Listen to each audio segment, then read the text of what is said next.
民进党的支持者，难道你们只要遇到意识形态，你们的脑子就变成一坨浆糊了吗？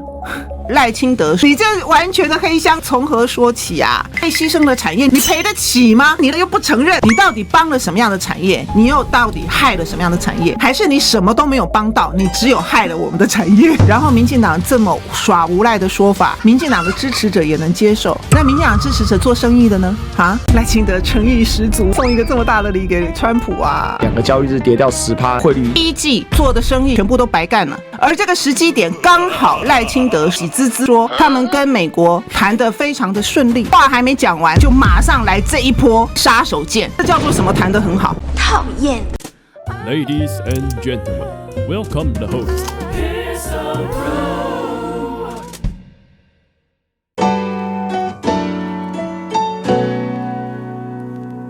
从周五到周一2个交易日跌掉10%，汇率其实应该是升值，但因为我们是出口导向国家，升值等同跌，甚至有在夜盘出现到 26.9 哦。但韩国的央行行长就说，现在逼迫亚洲各国货币升值的就是美国。那赖清德总统前几天出来录的影片，宣称没有谈到汇率，言下之意没有受到美方的任何压迫。他就提到杨金龙央行有背书，那外交部有出来回答，这是市场心态造成的波动，而且是深夜连发说明，我国对美关税谈判并无涉及汇率议题，那央行并未加入本次关税谈判，也不在台美经贸工作小组之内。这里面有好几个都不拢的页，那总有一个人说谎。那我想来请教一下丽文姐，你怎么看啊？种种的迹象显示，我们的央行的操作应该是最有可能的，因为第一个，央行它当然不能够承认。那我们看到杨金龙身为一个央行总裁，在这个重要的时刻，他主动开记者会，却对记者一定会问的问题支支吾吾无法回答，这是一个跟台币一天升1块一样的历史奇迹。所以你很明显，杨金龙总裁有难言之隐。第二个，赖清德说是什么秃鹰啊，甚至于说是在力量可以唱衰，可以把台币一天升值1块。那我们国民党真的太神了，太厉害了吧？我们可以再让台币贬回去吗？央行本来就是应该要独立的运作，所以身为一个总统，他本来就不应该了解这中间到底发生了什么事。第二个，他怎么知道是秃鹰？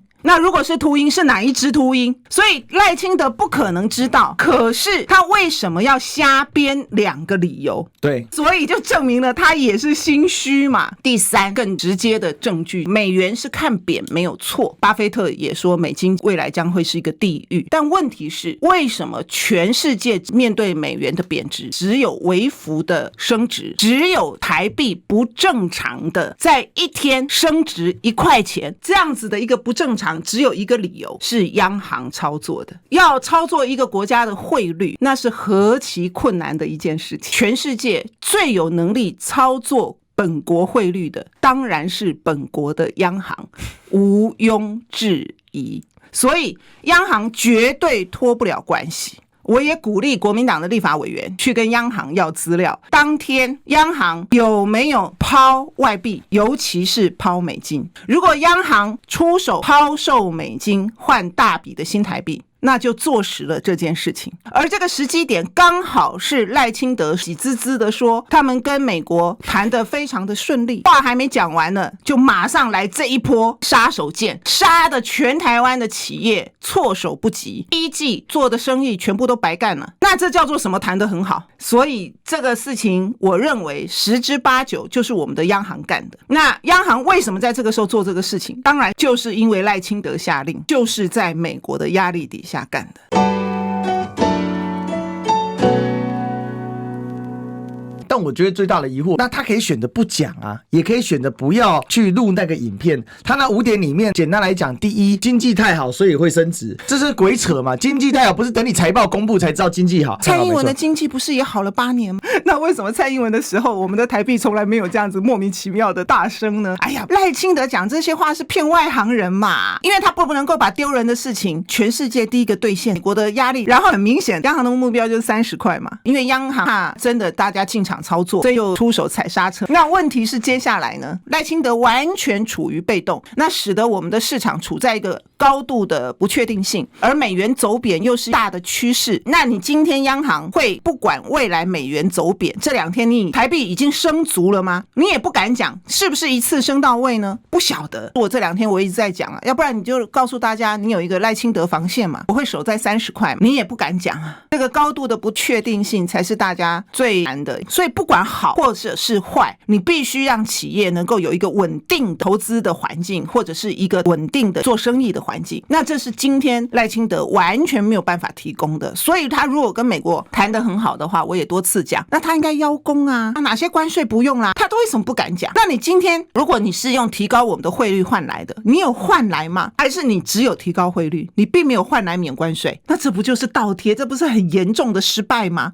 所以嘛就是赖清德一支嘴尔，没有任何的具体的内容，没有任何的证据，然后从头到尾它都是黑箱，这个东西才是最恐怖的。所以我才会讲嘛，4100亿要来补助救济台湾，那你要给谁？谁是受害者？对啊，你会用一个什么样的补助的方法让大家度过这个难关？你全部没有，你这是空白支票耶！所以这个4100亿是一个笑话，而且是一个很恐怖的阴谋。你爱发给谁就发给谁，不就是这样吗？然后我真正受害的企业，我就是A到第四件啊，我就没对号啊，干不是呢？所以这些东西牵涉到很多，所有的国家哪有像台湾还没有去谈就先拨好4100亿？你这个不是太可笑？你4100亿怎么算的？我问你，所有的国家当然都是准备好怎么去谈判，怎么去争取。像日本就公开讲，日本的底线就是我一定要帮我的汽车、我的钢、我的铝谈到免税，你不谈这3个免税，我就跟你美国没有的谈。那台湾呢？你要保护的产业是什么？那为什么其他所有的国家大家都没有拿汇率来做筹码，而偏偏你台湾第一个干这个事呢？问题是你赖清德又不承认，你就没办法讨论啊。你到底帮了什么样的产业？你又到底害了什么样的产业？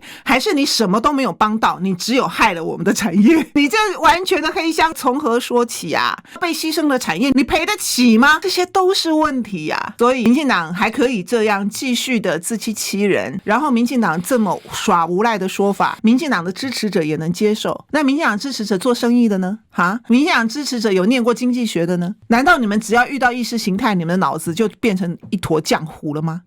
我认为这一次洗地是一个非常严重的问题，因为杨金龙从头到尾避重就轻，事实上他并没有说他完全没有介入，他只是和支乌讲到说这是市场机制，这代表一个预期性。简单讲，央行就没有主升，只要你不主升然后上去的话，那有可能。他不但没有主升，他一定有推，因为你全世界其他的国家都没有像台湾有这样子的状况嘛，暴升10%，所以这一定是央行动的手脚啦。因为你要知道，台湾的外汇存底是非常非常的雄厚的，所以央行是这个世界极少数可以做到这件事情的人。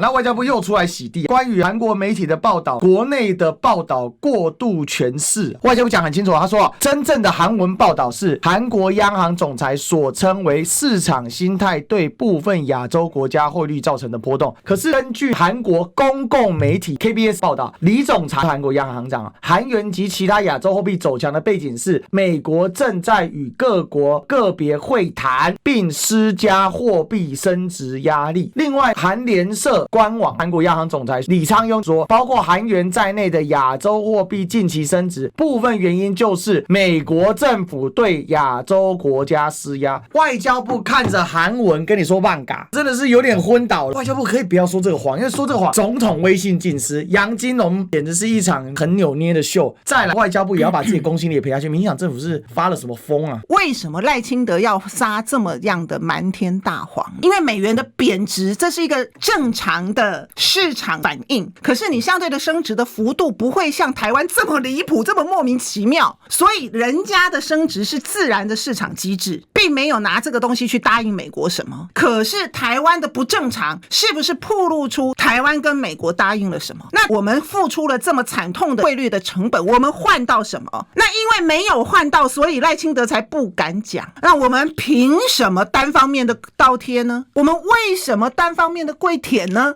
这才是今天赖清德无法回答，所以他索性选择说谎说到底，反正他不管说什么样的离谱的谎，他的40%的支持者都买账啊，所以他无所谓啊，他的绿色媒体可以跟他一起撒这种低级的谎言啊，那你们这些不相信的随便你啊。然后对于这些受到损失的或者是关心市场驱动的人，自己去想办法，不然呢他能怎么样？这就是一个完全不负责任公然说谎，重点是他在对美谈判跟交涉的过程当中，他完全没有守住台湾的防线，他就是全面的倒贴，这是一个丧权入国的白痴政府。赖清德诚意十足，送一个这么大的礼给川普啊。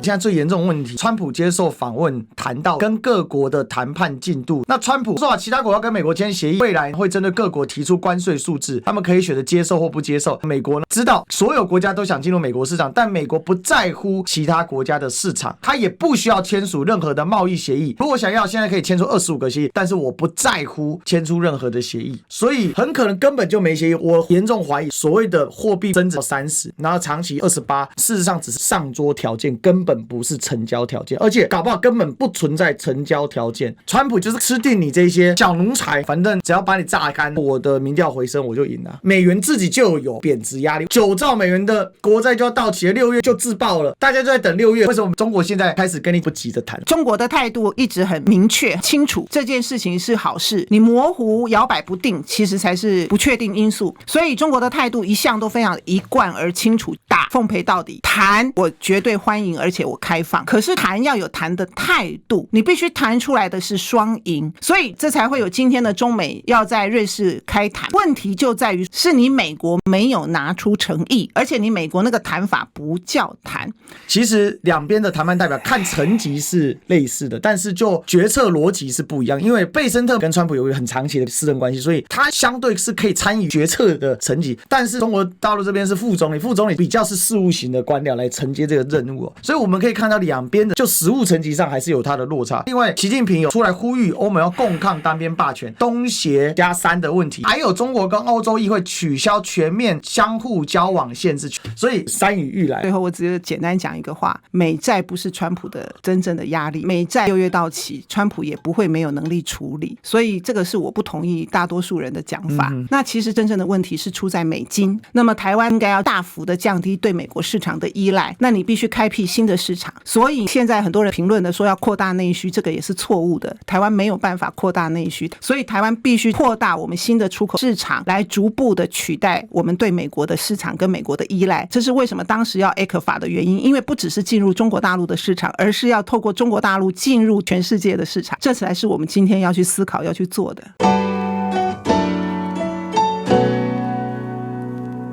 被乡民酸爆，南韩央行都老实说是美国在施压亚币升值，你金融兄还要赖给秃鹰，以前央行都能控制好台币汇率，一夕之间突然控制不住，这是政府速度第一时间跪舔，对内和气还要开记者会骗，以为台湾人都是3岁小孩吗？但不要再说啦，笑死！日本韩国都很诚实面对国民，公开的告知也承诺不会退让，只有垃圾赖懒觉，整天继续骗，掏空台湾让金顺发大财。总统拍片照影片可以检举吗？台美友好围堵没有施压台湾耶，好骄傲哦！明天中小船厂又要抛汇了，台币要爆炸咯。对岸射飞弹，日本告诉我们，美国施压升值，韩国告诉我们，到底选这个政府有啥效用？台湾果然是诈骗之岛啊，政府带头诈骗耶，真是太惨了！又是韩国戳破牛皮，这他妈超智障耶！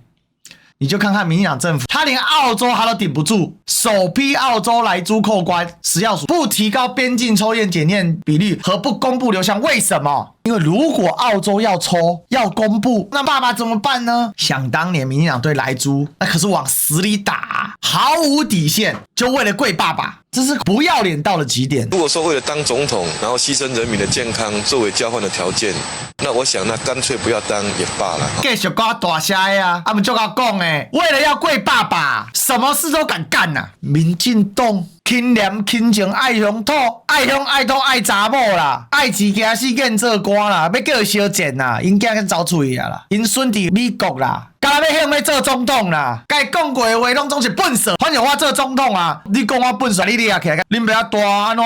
袂使呐，恁爸皇帝呢？你讲啥？暴君心态，对你越暴力，对外会越用力。市长会使无来参加定期大会。我咧做基层的地方代表的时阵，偌清着先生你要做医生的，我担任议员14档，我加入民进党21档，但是我毋捌看过地方自治，互人糟蹋，毋捌看过台南市议会，互人藐视甲这个程度。会使讲开民主的斗争，我无伫媒体看到你一句的自责，无看到你一句的反省，搁再铲除异己，清算斗争。麦克阿瑟将这老爸，麦克阿瑟到格拉斯，打赢架讲。谦虚是最大的力量。你描述议会，开民主倒车，不类似议会，违反地方制度法第48条、第49条，你故意影响，假处民意。你含地方政府甲地方立法会，你都拢无法处理好，你做什么首长？充满了独裁心态，充满了独裁心态，傲慢。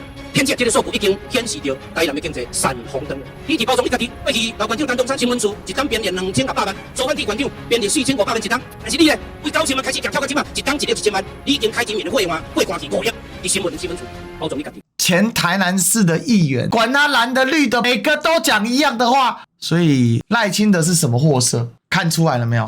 独裁呀！